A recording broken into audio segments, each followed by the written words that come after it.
It's time for AggroChat, the official podcast of the Tales of the Agronaut blog and stalwart gaming community, where we talk about stuff and things, and the stuff about the things, and sometimes gaming. I'm Belghast, and let's start the show. Hey folks, it's that time again. Time for another episode of AggroChat. This is episode 572. Tonight I'm joined by Ace. Hello. Ammo. Hello. Ashgar. Hello. Kodra. We awoke from a dream where anything was possible. Tam. Hello. And Thalen. Hey there. So I hear Forza Horizon 6 is really good. It is really good. So my low-key love for arcadey racing games, I think I've mentioned before, and I kind of missed the Forza Horizon series just generally because I didn't realize that it wasn't like Forza. No, it's real good. It's real good. It's party racing. The only thing it doesn't have is the Burnout style cause a giant pileup.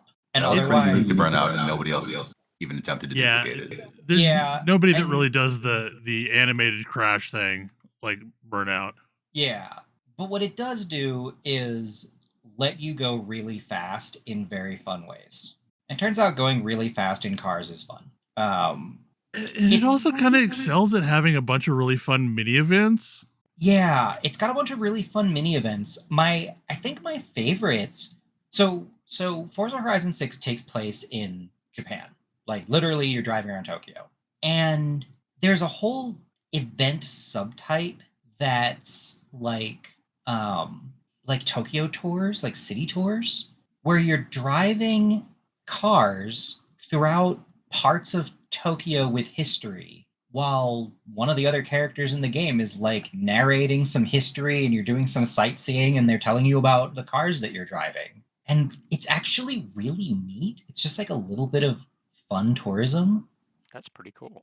It's actually really cool. I didn't expect to enjoy it as much as I did. And then it's also fun. It's also fun because I think of Forza and I think of like supercars, but it's not that. Like you could drive a lot of different cars. And sometimes they're like bonkers, supercars and stuff. But other times they're really not. They're really like 1987 Buick Regal GNX. What? I'm pretty sure the last one you could just drive a panel van. I mean, there's like a GMC giant wheeled truck that's the first thing that you drive around in as a for your off-roading vehicle. I mean, if this is set in Japan, I hope you can drive a van. I also hope you could drive a K-truck.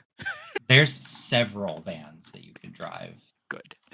I enjoy it's like sure you can drive a Subaru WRX or Impreza, but also the Legacy V4, the Vivio RXR, which are like extremely not what you would think of as far as racing cars. They're like it's just fun because it's like the kind of car you could own as a normal person, but driving it around in this game is so much fun. I've gone through and I've been driving around my old Mazda.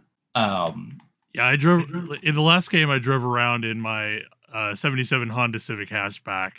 Yeah.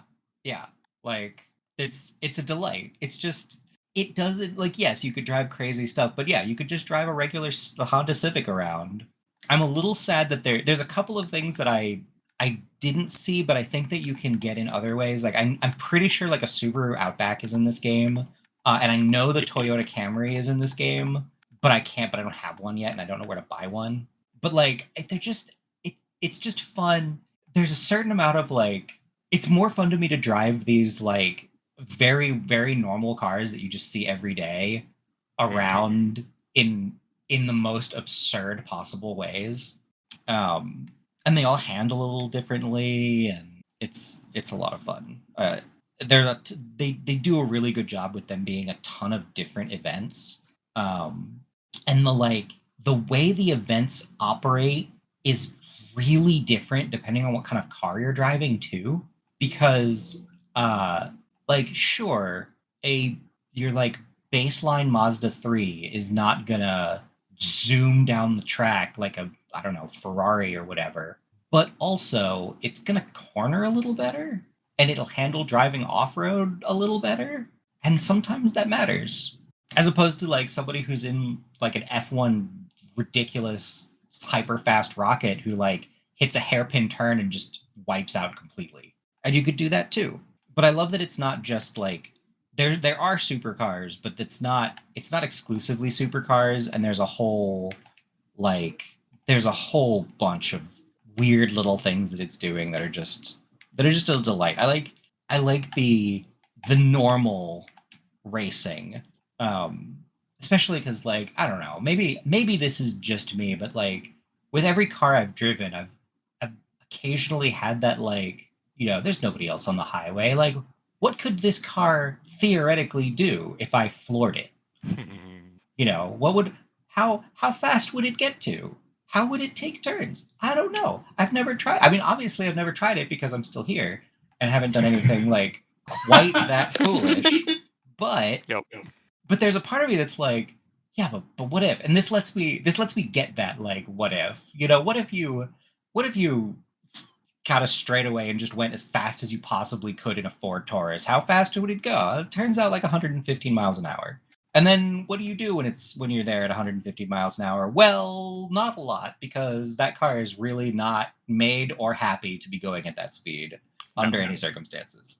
I was about to say, I do know for some reasons that my Civic can get up to at least 105.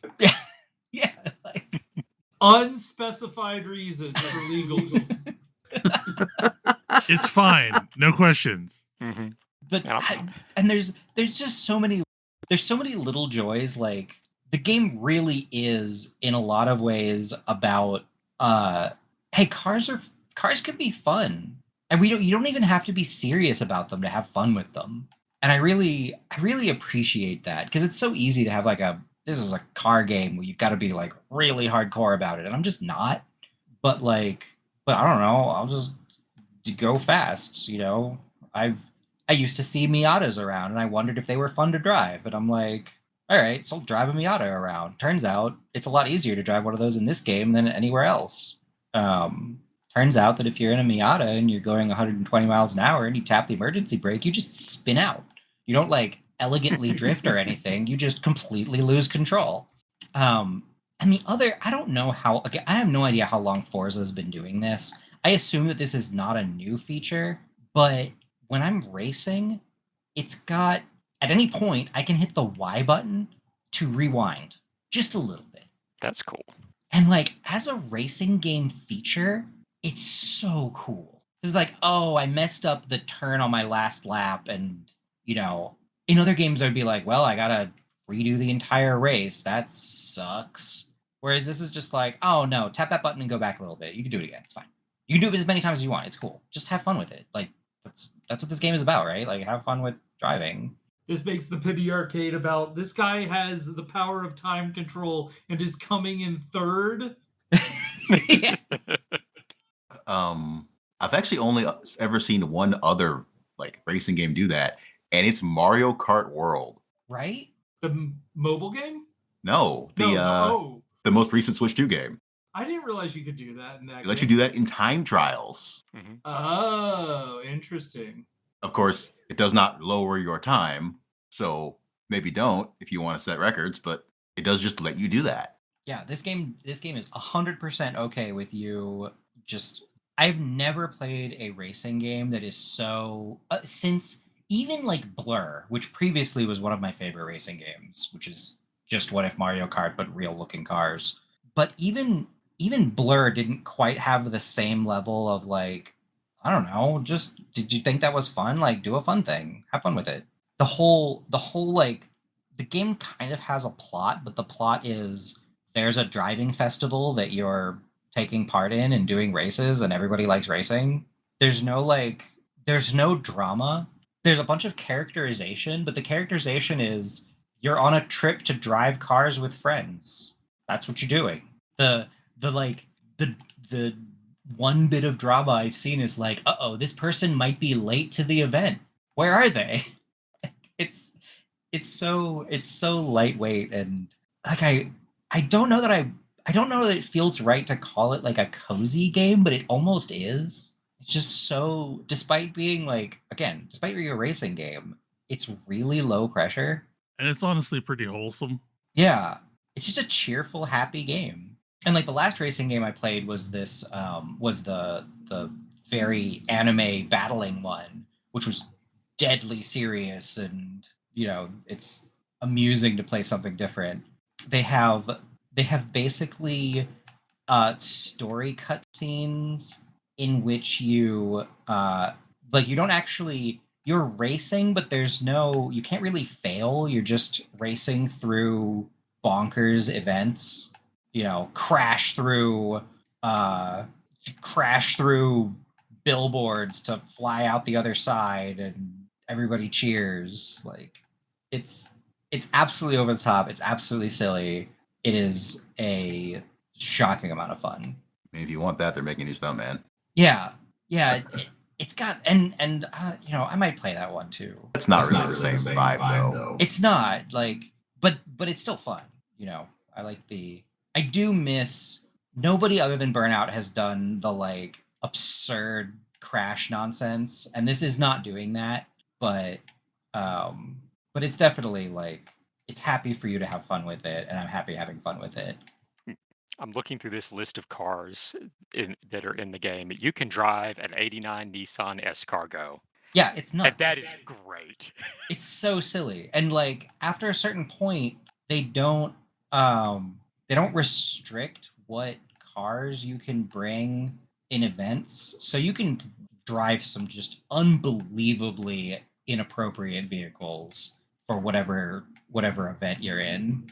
There's a whole set of cars labeled domestic eclectics, and nothing on this list should be a race car. No, it's delightful.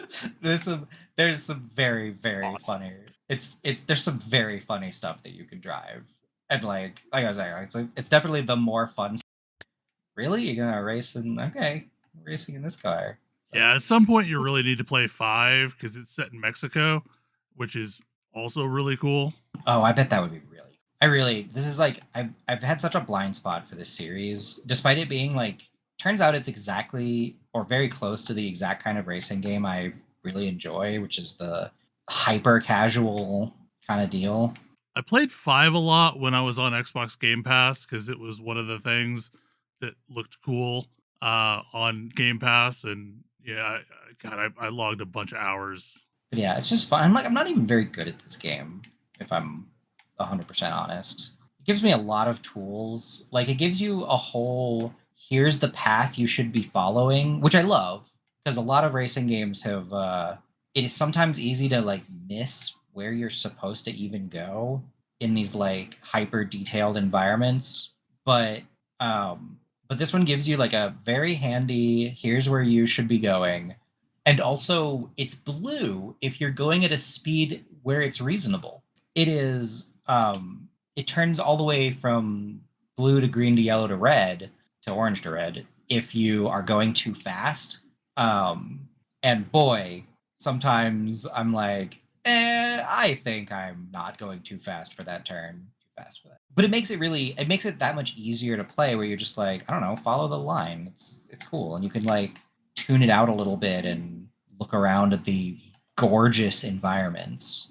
It also does it's got the open world thing going on that a lot of racing games do, where you can drive to your next event, which is fun. It's just like, but if you don't want to do it, you can either fast travel, which I do sometimes, or what I do more frequently is I'll turn on auto drive mode and turn on cinematic view and just let the game show me what it thinks is gorgeous looking as my car drives through the space. And I loved it in Final Fantasy 15, and I love it here too, it turns out. It's just chill to like drive around and take in the sights. Voidling Bound. Hey, this came out this week. Yay. What is Voidling Bound? Voidling Bound is a creature collector sort of game where you get to control the creatures and fight as them.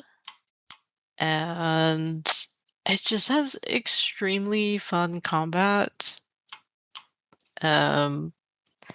You get to evolve your creatures, and so you can tailor your abilities based on how you're evolving them. Different elements, different sort of strengths of melee versus ranged. And the levels are a good mix of sort of fighting enemies and exploring around to try to find all of the stuff. I don't know if I'm super doing it justice, but I've been looking forward to it for a little while. I know Ash has been looking forward to this one. I I haven't played gotten through. much of a chance to play it since it went live. I've been trying to finish Mina. Yeah, I played the demo a bunch and then I had to set it aside so that I could sort of come in fresh when the game actually launched. I'm just And using my demo save. yeah, I decided to start over just for fun, because the demo save is not super far anyway. But it's just I don't know why I can't put my finger on it, but it is um just it's an extremely good combination of the sort of finding eggs and hatching creatures and training them and then going out in the world and breathing fire on stuff.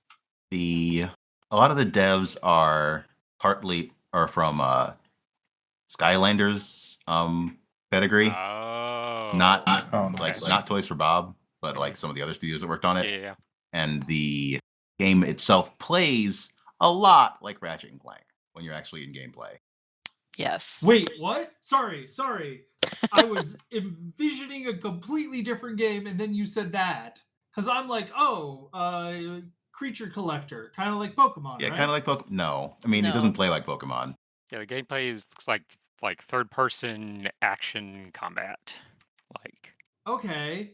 I feel like this game is weird enough in its description that I should probably check it out.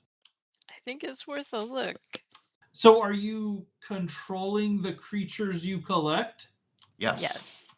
and like bouncing around? Do the creatures all have different movement styles? Many of them do, yeah. Interesting. Your initial one has a dash and I think a double jump. I don't remember if Flippic has a double jump. Yeah, it's got a double jump, and some of the evolutions can have a triple jump.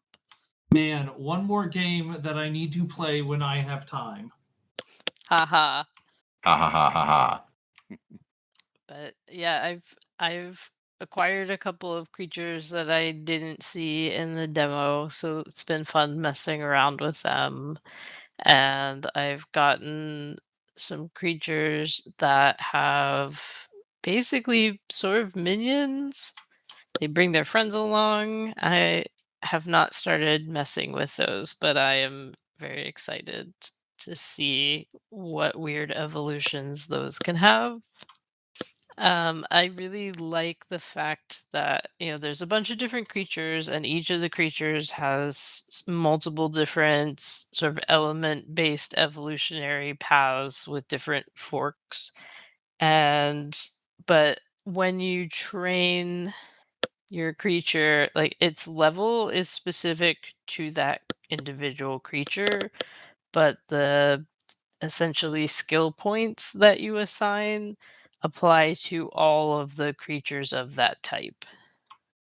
And so it makes it feel very rewarding to go and you sort of focus on one creature at a time for a little while, but when you're, improving their skills and then you want to evolve a, different element flavor of that creature, it still has all the skills unlocked. It feels good. I also appreciate that there's a little training room on your ship because the conceit here is that you are a person and you mentally bind yourself to these creatures, voidlings. Um, and so you're a person on a ship, and on that ship, there's just a room where you can shove your creatures into treadmills and let them train and level Oh, up. so is this Warframe colon Pokemon? Yeah, kinda. Okay, I think that sounds like a fun concept. Yeah, that sounds like a delight. It's a fun It's quite game. a fun game. The little creatures are all weird little guys, and I kind of love all of them. They have a lot of interesting designs. Yeah, Yeah. a lot of them have been. They showed a lot of them in pre-release info. So even some I haven't seen in game, I've still seen. Hmm. But yeah, I really like a bunch of the designs and some really weird, honestly, really weird designs, even for third-person action game like paradigms. Like some of these creatures do things that I would just not expect to see in a game that controls like this. Like one that just sort of has a short-range chain lightning ability, but its primary thing is to spawn arc nodes for itself. Oh, nice. How much do is there to how much is there buildcraft to each individual voidling? There is both there's like a skill tree, but that doesn't matter that much because eventually you can fill out the whole thing. It's sort of just like what you do first. But there's also like genetic stuff, which is quite a bit more buildcraft. Yeah, you find eggs as one does, and you can get either a vanilla creature, you can get a creature that has some amount of stat boosts, or I think it's just the gold eggs give you a fully evolved creature.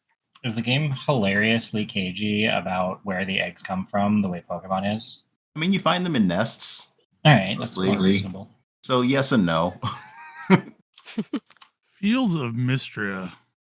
So this one is going to have its 1.0 release, I think, in August.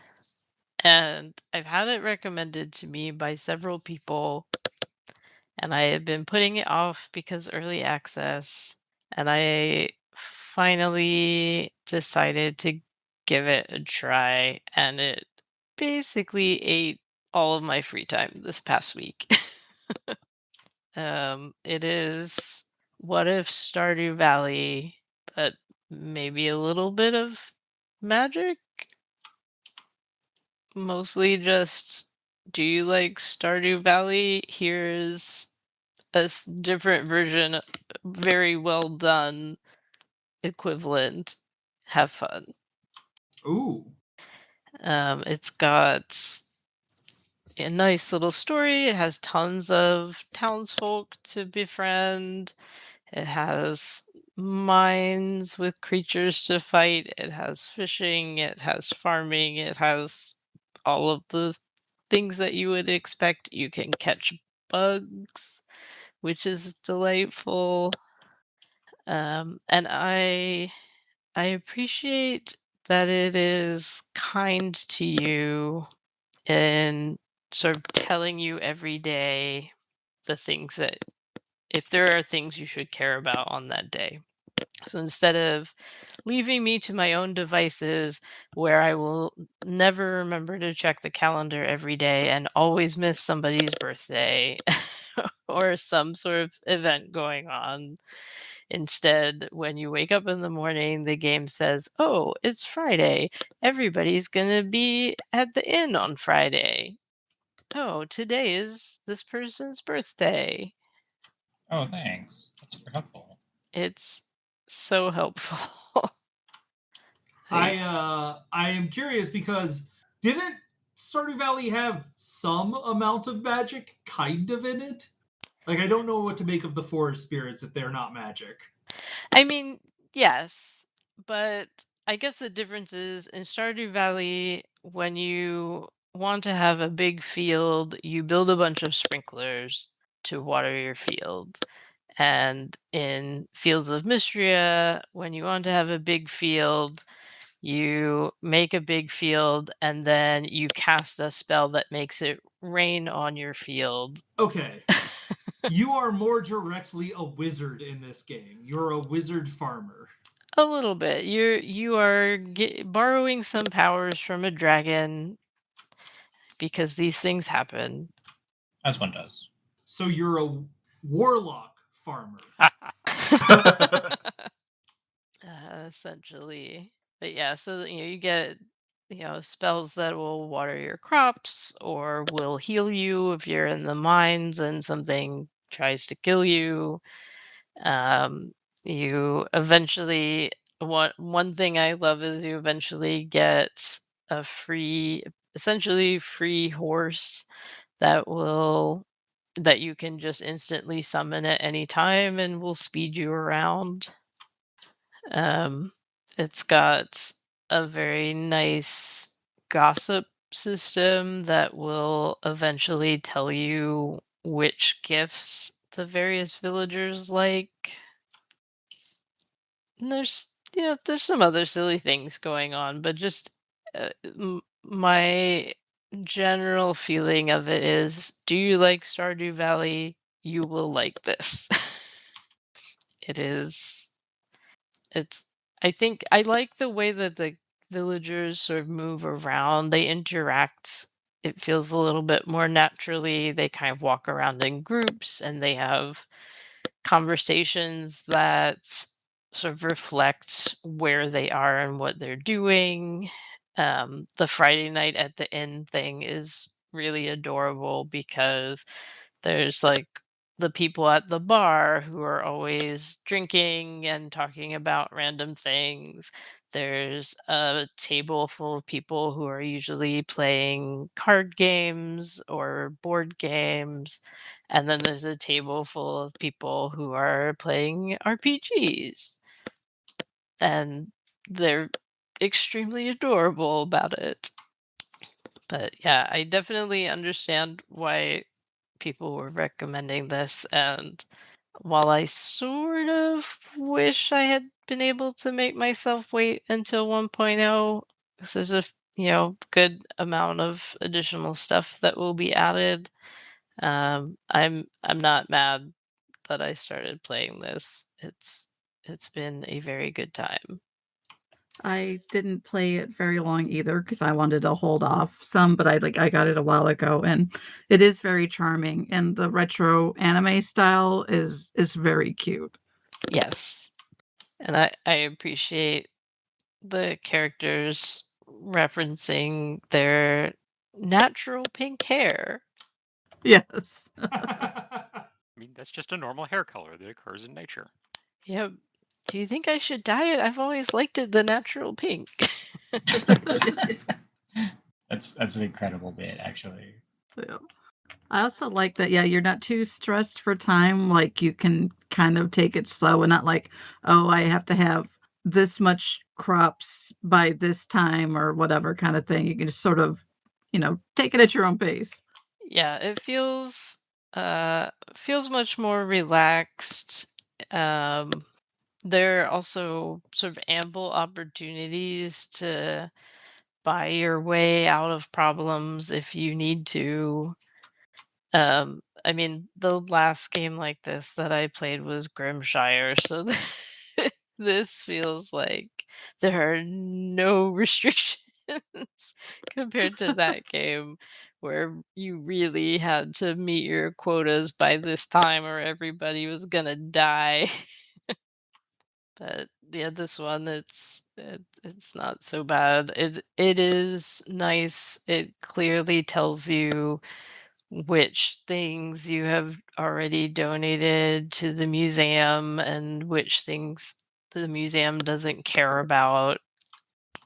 It has cute little animal breeding. You can have bunnies and capybaras and lots of different random farm creatures. But yeah, I've made it through just about the first year and I'm debating whether to just stop at that point and wait for August. But I don't know if I can restrain myself. We'll see. It's been a lot of fun. Between that and Voidling Bound and Spirit Crossing, that has been all of my time over the past week. Spirit Crossing is still really charming. It's extremely good. It continues to be extremely good. I actually tried a little bit. I have not had much time for it, but I think it's really cute so far too, and again, I like, the simple, kinda cartoony aesthetic and just it feels fun to move around. Yeah, it's great to jump off of high places and fly around, Yeah. and there's absolutely no fear, which is nice. I like that. Yeah, Spirit Crossing tells you very early, like, it's okay. You can jump off of this cliff. You'll just bounce right back up again. It's fine. Yeah. I'm glad more people are checking it out. I need more friends. I need to play music with more people. Sit around the fire and play songs and be cute. Wear Play cute songs to outfits. trees. Play songs to your houseplants. Talk to a square shaded bear. All the best bears are square shaped. I don't know what you're talking about. Mhm. So a wild event happened this week in PoE 2, where there was a hidden quest that no one knew anything about, and a level 100 character sacrificed themselves to it and earned everyone a free skill point. It had to be a level 100 character, right? Like in order to Yeah, it had to be a level Yeah. 100. And technically, the first person was like I think they said some Korean player in standard, but did not say anything about it. So it wasn't until Karn did it that anyone actually knew what was going on. And I don't know if it only works the first time or if everybody that sacrifices themselves earns a point for everyone. I don't know. You can't sacrifice yourself a second time because if you First go to person that per location, that's how you get the passive point. So just the first person each season, presumably? Presumably. Well, it is per league. So Karn earned it for everyone playing SSF. Oh. Oh, okay. And somebody else got it for the For main- trade? Yeah, trade league. Okay, that's very cool. Also, good luck getting it in hardcore. Look, if you decide to play hardcore, that's on you. It's true. You knew what you were getting into. It warns you like 3 times. I mean, even in non-hardcore, this renders your character, this deletes your character. So they do warn you about it before you do it. Yep. Yeah, it is the way to delete your character in non-hardcore, which PoE is 1 has some other ways to delete your character in non-hardcore, but you know, void maps. Yes. Those are dumb, and I think they shouldn't exist. Yes, and like I am also cool with those not existing. But this is awesome, actually. This is awesome. Yeah, This is so cool because it is you some individual giving a great sacrifice so everyone else can get a like pretty reasonable benefit. Like it's not huge, but it's not like it's definitely significant.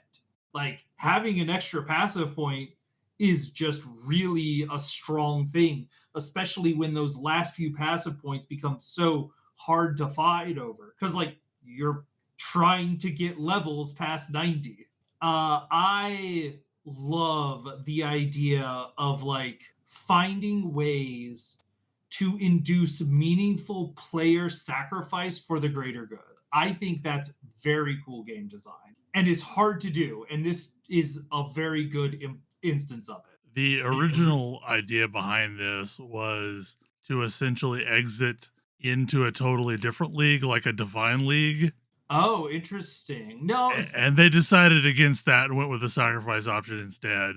has there been a discussion of this, like from the devs? Yeah. There's a Zizzer interview where they talk about what their original thoughts were about having like making it so that you started over in a divine league but got extra points or something like that. So Bell, like I am not that far. I'm still on tier 3 maps. Have you gotten this passive point on any of your characters? No, I'm only up through T14s. I tried Arbiter of Ash earlier today. It was a pain in the ass. So that like, what is this a tier 16 only map? Tier 15 is the native dropping maps, but there are tier 16. Okay, so this isn't a tier 15 map? No, I was trying it on a tier 14. I'm not Oh. yet to 15 yet. Sorry, but so is Arbiter of Ash what gates this? No, Arbiter Ash is just one of the things that unlocks various stuff. It gates some of the generic passive points. Like you can't spec past a certain point in the Atlas tree. The main Atlas tree without taking down Arbiter of Ash. Okay. Yeah, what I was trying to get a feeling for is where I've been all over the place in this league so far.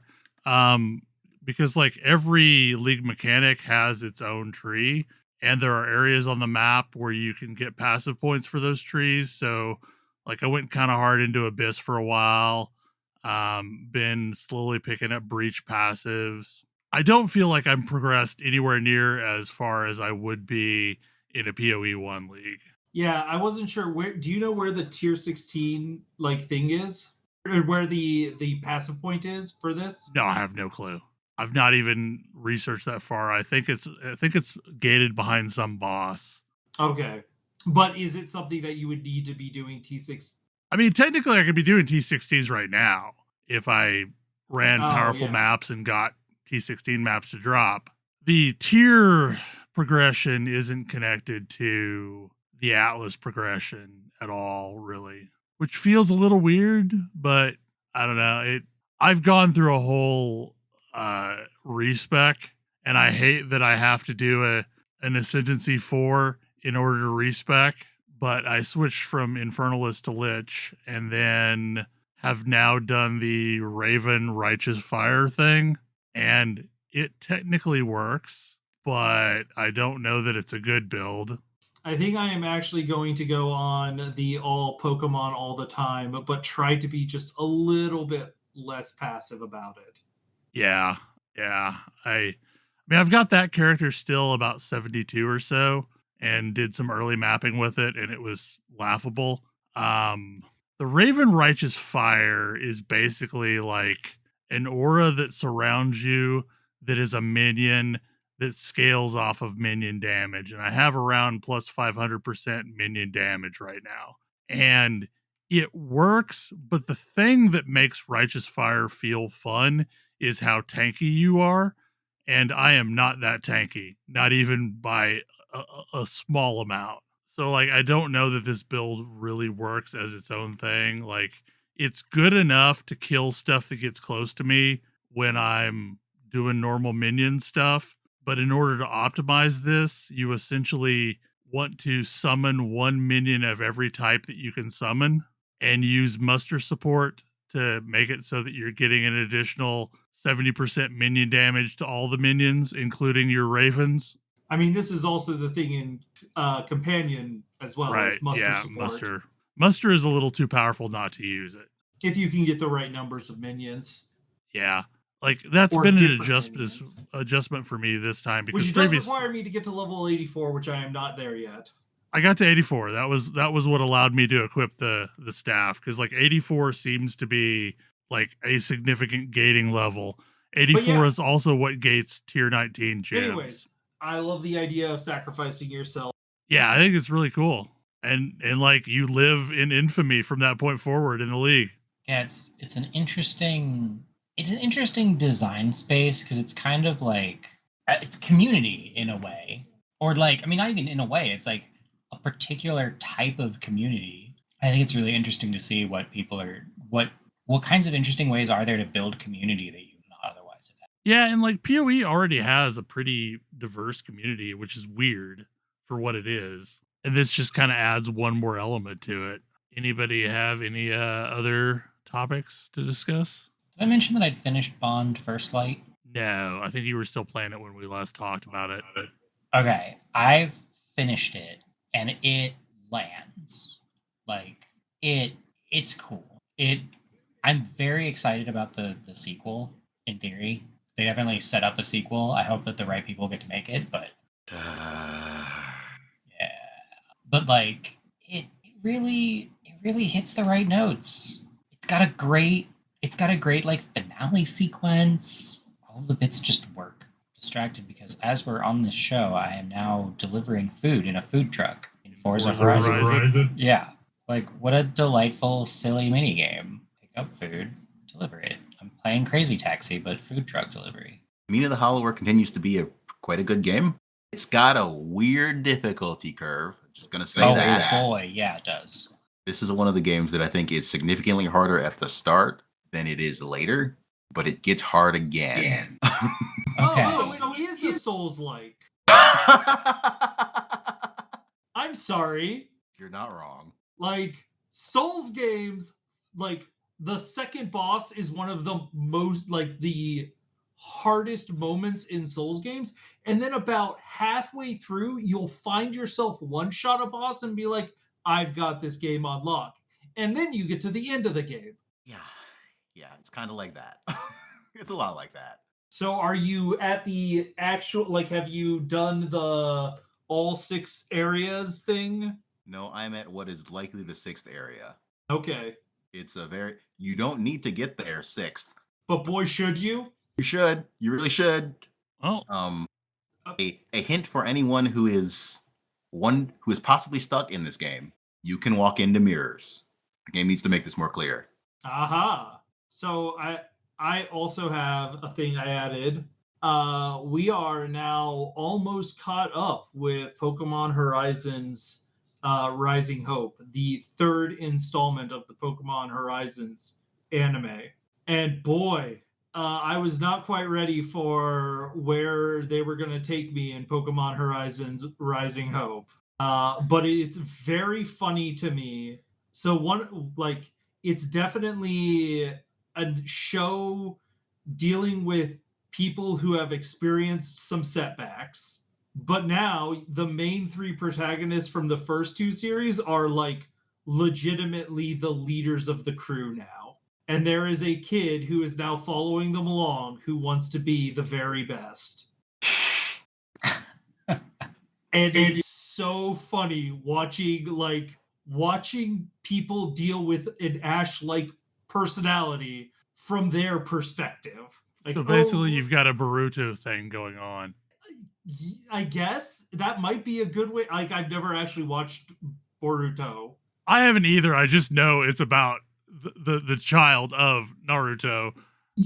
I don't. Yeah, but I don't know how much it is about like Naruto getting to deal with what he put all of his teachers through. I know he is definitely in the background of the show all the time. Which is absolutely because these like the main 3, Liko, Roy, and Dot, are not in the background. Like, they are definitely the foreground. But now they have a hanger-on who like is adventuring with them and is extremely like self-assured and arrogant and making wild proclamations. And they have to deal with like, oh, maybe you need to tone it down a bit. I feel like that's only really one of the 3 of them that's quite like that, and this character is following Roy around. Oh, okay. It's so funny. But yeah, I will say, like, again, I am really enjoying Rising Hope. Season 3 is great. It's interesting. It is a further like evolution of all of the characters. Their arcs are interesting. Seeing how they respond to the events of the first 2 seasons, seeing how they respond to adversity. Very, very much enjoying Pokemon Horizons still. We've been derailed because Pokemon Scarlet has become the thing that my child, who is very excited to see all of the characters from the show, but is very mad that we can't get a Charcadet. I was about to say there is some good Charcadet content in Rising Hope, which is of course very funny because one of the like pseudo antagonistic Pokemon is a Cerulege. Oh yeah, we've had that. I've had that conversation with my kid. The show agrees with your kid. It's very funny. No, she's like, it's not a bad Pokemon. Trainer is bad. Surprisingly nuanced. All right. I'm the best delivery driver on the planet. There are no bad Pokemon except for Beedium. Beedium's a bad Pokemon. Ultimately, you can play Mystery Dungeon and run bad Pokemon there because there are no trainers. It's true. Gengar's a bad Pokemon. Speaking of, I need to, speaking of places with no trainers, I need to turn off ads on Switch somehow, because my kid can read the word new and recognizes Pokopia and has been like, Daddy, there's new Pokopia. Look, there's new Pokopia. You can see right here. And I'm like, yes, but in September. Not yet. In September, you get to go underwater. Yes. In 3 months. In which 3 at that months. age is an eternity or tomorrow. I need to be two. clear that I need to communicate the concept to 3 months to somebody whose tenses are right now, soon, tomorrow, and yesterday. Mm-hmm. And occasionally for things very far in the past, last week. Yep. Yes, thankfully my kid is 8, so when he came to me earlier today to tell me that there is new Pokopia, I said yes, but not until September. I think you can pay for it now, but you can't have it yet. Time is hard. It's real hard. It I like is. the idea. I like the description of Pokopia as if you want to go and like meet fun underwater friends, but don't want to have your bowels evacuated by the terrifying underwater of Subnautica 2. Why do people keep saying Subnautica is or Subnautica 2 is terrifying? Because it is. I don't understand. I'm with you. I never found Subnautica that scary. Yeah. No, I think the fishies are cute. It's chill. Until They're it all isn't. just my friends. It's fine. Except for the fishies that try to blow me up. Those fishies aren't cute. Look, the big Leviathan things scare the hell out of me. So it mostly sounds like we had a really short show this week because I think we've wound down. Other than a game with weird jump scares that it really, really didn't need it, I haven't played that much this week. I haven't either. Next week, I'm going to Origins. Yay, Origins. Yay, Origins. Mostly going to be playing Starfinder Society, and we're going to be trying to do a Starfinder Society special, which I'm very excited for. And it's going to be interesting. It's a 24-table special. Oh, wow. I hear the Stellaris game is going to be there. The Stellaris game is frequently there. What state it's in is a question. Like, I don't know. I backed that one, and I am hoping to get it still. They seem to be making progress forward on it. But it is definitely like 4 years overdue.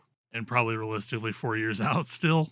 I don't Probably know not. that it's 4 years out still. But that said, I will say I got my copy of Empire Builder European Rails, and that I think I backed last year. Look, some people can do it. Some people can do it. Not very late, and Level 99 has, after a few years of shipping games a year late, figured out how to actually ship games on time now.